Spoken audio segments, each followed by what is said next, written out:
Comparative advantage. The law of comparative advantage describes how, under free trade, an agent will produce more of and consume less of a good for which they have a comparative advantage.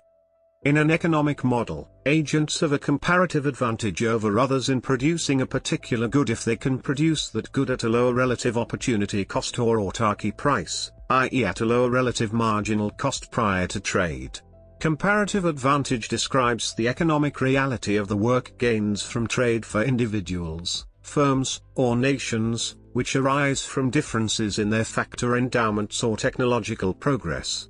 One should not compare the monetary costs of production or even the resource costs, labor needed per unit of output, of production. Instead, one must compare the opportunity costs of producing goods across countries. David Ricardo developed the classical theory of comparative advantage in 1817 to explain why countries engage in international trade even when one country's workers are more efficient at producing every single good than workers in other countries. He demonstrated that if two countries capable of producing two commodities engage in the free market, then each country will increase its overall consumption by exporting the good for which it has a comparative advantage while importing the other good, provided that there exist differences in labor productivity between both countries. Widely regarded as one of the most powerful yet counterintuitive insights in economics, Ricardo's theory implies that comparative advantage rather than absolute advantage is responsible for much of international trade. Classical theory and David Ricardo's formulation. Adam Smith first alluded to the concept of absolute advantage as the basis for international trade in 1776, in The Wealth of Nations. Writing several decades after Smith in 1808, Robert Torrens articulated a preliminary definition of comparative advantage as the loss from the closing of trade. In 1817, David Ricardo published what has since become known as the theory of comparative advantage in his book on the principles of political economy and taxation. Ricardo's example. In a famous example, Ricardo considers a world economy consisting of two countries, Portugal and England, each producing two goods of identical quality. In Portugal, the a priori more efficient country, it is possible to produce wine and cloth with less labor than it would take to produce the same quantities in England. However, the relative costs or ranking of cost of producing those two goods differ between the countries. In this illustration, England could commit 100 hours of labor to produce 1 unit of cloth, or produce 5/6 units of wine. Meanwhile, in comparison, Portugal could commit 90 hours of labor to produce 1 unit of cloth, or produce 9/8 units of wine. So, Portugal possesses an absolute advantage in producing cloth due to fewer labor hours, but England has a comparative advantage in producing cloth due to lower opportunity cost.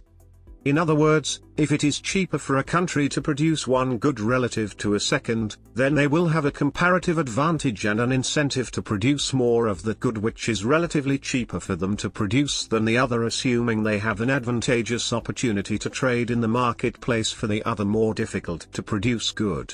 Similarly, most anyone should take the opportunity to offer in the marketplace a good which they have a relative advantage in producing.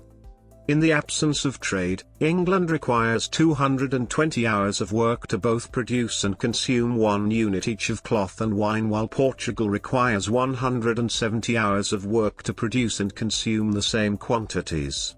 England is more efficient at producing cloth than wine, and Portugal is more efficient at producing wine than cloth.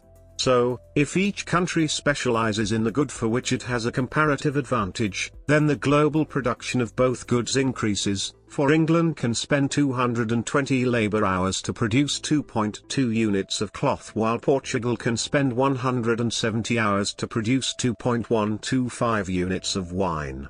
Moreover, if both countries specialize in the above manner and England trades a unit of its cloth for 5/6 to 9/8 units of Portugal's wine, then both countries can consume at least a unit each of cloth and wine, with 0 to 0.2 units of cloth and 0 to 0.125 units of wine remaining in each respective country to be consumed or exported. Consequently, both England and Portugal can consume more wine and cloth under free trade than in autarky. Ricardian Model. The Ricardian model is a general equilibrium mathematical model of international trade. Although the idea of the Ricardian model was first presented in the essay on profits, a single commodity version, and then in the principles, a multi-commodity version, by David Ricardo, the first mathematical Ricardian model was published by William Whewell in 1833. The earliest test of the Ricardian model was performed by G.D.A. McDougall, which was published in Economic Journal of 1951 and 1952. In the Ricardian model, trade patterns depend on productivity differences. The following is a typical modern interpretation of the classical Ricardian model. In the interest of simplicity, it uses notation and definitions, such as opportunity cost, unavailable to Ricardo. The world economy consists of two countries, home and foreign, which produce wine and cloth. Labor, the only factor of production, is mobile domestically but not internationally. There may be migration between sectors but not between countries. We denote the labor force in home by L, \text style L, the amount of labor required to produce 1 unit of wine in home by ALW, \text style a sub LW, and the amount of labor required to produce 1 unit of cloth in home by ALC, \text style a sub LC. The total amount of wine and cloth produced in home are QW, \Q sub W, and QC, \Q sub C, respectively. We denote the same variables for foreign by appending a prime. For instance, ALW, \text style A apostrophe underscore LW, is the amount of labor needed to produce a unit of wine in foreign. We don't know if home is more productive than foreign in making cloth. That is, we don't know that ALC less than ALC, \style a sub LCA apostrophe underscore LC. Similarly, we don't know if home has an absolute advantage in wine. However, we will assume that home is more relatively productive in cloth than foreign. Equivalently, we may assume that home has a comparative advantage in cloth in the sense that it has a lower opportunity cost for cloth in terms of wine than foreign. In the absence of trade, the relative price of cloth and wine in each country is determined solely by the relative labor cost of the goods. Hence the relative autarky price of cloth is ALC, ALW, \text a sub LC /A sub LW, in home and ALC, ALW, \A apostrophe underscore LC /A apostrophe underscore LW, in foreign. With free trade, the price of cloth or wine in either country is the world price PC, \P sub C, or PW, \P sub W. Instead of considering the world demand, or supply, for cloth and wine, we are interested in the world relative demand, or relative supply, for cloth and wine, which we define as the ratio of the world demand, or supply, for cloth to the world demand, or supply, for wine. In general equilibrium, the world relative price PC, PW, \text P sub C /P sub W, will be determined uniquely by the intersection of world relative demand RD, \text road, and world relative supply RS, \text RS, curves. We assume that the relative demand curve reflects substitution effects and is decreasing with respect to relative price. The behavior of the relative supply curve, however, warrants closer study. Recalling our original assumption that home has a comparative advantage in cloth, we consider 5 possibilities for the relative quantity of cloth supplied at a given price. As long as the relative demand is finite, the relative price is always bounded by the inequality. In autarky, home faces a production constraint of the form, from which it follows that home's cloth consumption at the production possibilities frontier is. With free trade, home produces cloth exclusively, an amount of which it exports in exchange for wine at the prevailing rate. Thus home's overall consumption is now subject to the constraint, while its cloth consumption at the consumption possibilities frontier is given by A symmetric argument holds for foreign. Therefore, by trading and specializing in a good for which it has a comparative advantage, each country can expand its consumption possibilities. Consumers can choose from bundles of wine and cloth that they could not have produced themselves in closed economies. Terms of trade. Terms of trade is the rate at which one good could be traded for another. If both countries specialize in the good for which they have a comparative advantage, then trade, the terms of trade for a good, that benefit both entities, will fall between each entity's opportunity costs. In the example above, 1 unit of cloth would trade for between 5.6, \frac 5.6, units of wine and 9.8, \frac 9.8, units of wine. Habilis opportunity costs formulation. In 1930, Gottfried Haberle detached the doctrine of comparative advantage from Ricardo's labor theory of value and provided a modern opportunity cost formulation.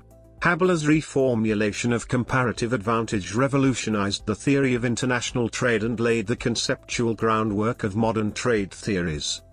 Habilis' innovation was to reformulate the theory of comparative advantage such that the value of good X is measured in terms of the foregone units of production of good Y rather than the labor units necessary to produce good X, as in the Ricardian formulation. Haberle implemented this opportunity cost formulation of comparative advantage by introducing the concept of a production possibility curve into international trade theory. Modern theories. Since 1817, economists have attempted to generalize the Ricardian model and derive the principle of comparative advantage in broader settings, most notably in the neoclassical specific factors Ricardo Viner, which allows for the model to include more factors than just labor, and factor proportions Heckscher-Ohlin models. Subsequent developments in the new trade theory, motivated in part by the empirical shortcomings of the HO model and its inability to explain intra-industry trade, have provided an explanation for aspects of trade that are not accounted for by comparative advantage. Nonetheless, economists like Alan Deardorff, Avinash Dixit, Gottfried Haberle, and Victor D. Norman have responded with weaker generalizations of the principle of comparative advantage, in which countries will only tend to export goods for which they have a comparative advantage. Dornbusch et al.'s continuum of goods formulation. In both the Ricardian and HO models, the comparative advantage theory is formulated for a two countries/two commodities case. It can be extended to a two countries/many commodities case, or a many countries/two commodities case. Adding commodities in order to have a smooth continuum of goods is the major insight of the seminal paper by Dornbusch, Fischer, and Samuelson. In fact, inserting an increasing number of goods into the chain of comparative advantage makes the gaps between the ratios of the labor requirements negligible, in which case the three types of equilibria around any good in the original model collapse to the same outcome. It notably allows for transportation costs to be incorporated, although the framework remains restricted to two countries. But in the case with many countries, more than three countries, and many commodities, more than three commodities, the notion of comparative advantage requires a substantially more complex formulation. Deardorff's general law of comparative advantage. Skeptics of comparative advantage have underlined that its theoretical implications hardly hold when applied to individual commodities or pairs of commodities in a world of multiple commodities. Deardorff argues that the insights of comparative advantage remain valid if the theory is restated in terms of averages across all commodities. His models provide multiple insights on the correlations between vectors of trade and vectors with relative autarky price measures of comparative advantage. What has become to be known as the Deardorff's general law of comparative advantage is a model incorporating multiple goods, and which takes into account tariffs, transportation costs, and other obstacles to trade. Alternative approaches. Recently, Weishayazawa succeeded in constructing a theory of international value in the tradition of Ricardo's cost of production theory of value. This was based on a wide range of assumptions: many countries, many commodities, several production techniques for a product in a country, input trade, intermediate goods are freely traded, durable capital goods with constant efficiency during a predetermined lifetime, no transportation cost, extendable to positive cost cases. In a famous comment, Mackenzie pointed that a moment's consideration will convince one that Lancashire would be unlikely to produce cotton cloth if the cotton had to be grown in England. However, Mackenzie and later researchers could not produce a general theory which includes traded input goods because of the mathematical difficulty. As John Chapman points it, Mackenzie found that introduction of trade in intermediate product necessitates a fundamental alteration in classical analysis. Durable capital goods such as machines and installations are inputs to the productions in the same title as part and ingredients. In view of the new theory, no physical criterion exists. The competitive patterns are determined by the traders' trials to find cheapest products in a world. The search of cheapest product is achieved by world optimal procurement. Thus the new theory explains how the global supply chains are formed. Empirical approach to comparative advantage. Comparative advantage is a theory about the benefits that specialization and trade would bring, rather than a strict prediction about actual behavior. In practice, governments restrict international trade for a variety of reasons. Under Ulysses S. Grant, the US postponed opening up to free trade until its industries were up to strength, following the example set earlier by Britain. Nonetheless, there is a large amount of empirical work testing the predictions of comparative advantage. The empirical works usually involve testing predictions of a particular model. For example, the Ricardian model predicts that technological differences in countries result in differences in labor productivity. The differences in labor productivity in turn determine the comparative advantages across different countries. Testing the Ricardian model, for instance, involves looking at the relationship between relative labor productivity and international trade patterns. A country that is relatively efficient in producing shoes tends to export shoes. Direct test, natural experiment of Japan. Assessing the validity of comparative advantage on a global scale with the examples of contemporary economies is analytically challenging because of the multiple factors driving globalization. Indeed, investment, migration, and technological change play a role in addition to trade. Even if we could isolate the workings of open trade from other processes, establishing its causal impact also remains complicated. It would require a comparison with a counterfactual world without open trade. Considering the durability of different aspects of globalization, it is hard to assess the sole impact of open trade on a particular economy. Daniel Bernhofen and John Brown have attempted to address this issue by using a natural experiment of a sudden transition to open trade in a market economy. They focus on the case of Japan. The Japanese economy indeed developed over several centuries under autarky and a quasi-isolation from international trade, but was, by the mid-19th century, a sophisticated market economy with a population of 30 million. Under Western military pressure, Japan opened its economy to foreign trade through a series of unequal treaties. In 1859, the treaties limited tariffs to 5% and opened trade to Westerners. Considering that the transition from autarky, or self-sufficiency, to open trade was brutal, few changes to the fundamentals of the economy occurred in the first 20 years of trade. The general law of comparative advantage theorizes that an economy should, on average, export goods with low self-sufficiency prices and import goods with high self-sufficiency prices. Bernhofen and Brown found that by 1869, the price of Japan's main export, silk and derivatives, saw a 100% increase in real terms, while the prices of numerous imported goods declined of 30 to 75%. In the next decade, the ratio of imports to gross domestic product reached 4%. Structural estimation. Another important way of demonstrating the validity of comparative advantage has consisted in structural estimation approaches. These approaches have built on the Ricardian formulation of two goods for two countries and subsequent models with many goods or many countries. The aim has been to reach a formulation accounting for both multiple goods and multiple countries, in order to reflect real-world conditions more accurately. Jonathan Eaton and Samuel Kortum underlined that a convincing model needed to incorporate the idea of a continuum of goods developed by Dornbusch et al. For both goods and countries. They were able to do so by allowing for an arbitrary, integer, number I of countries, and dealing exclusively with unit labor requirements for each good, one for each point on the unit interval, in each country, of which there are I. Earlier empirical work.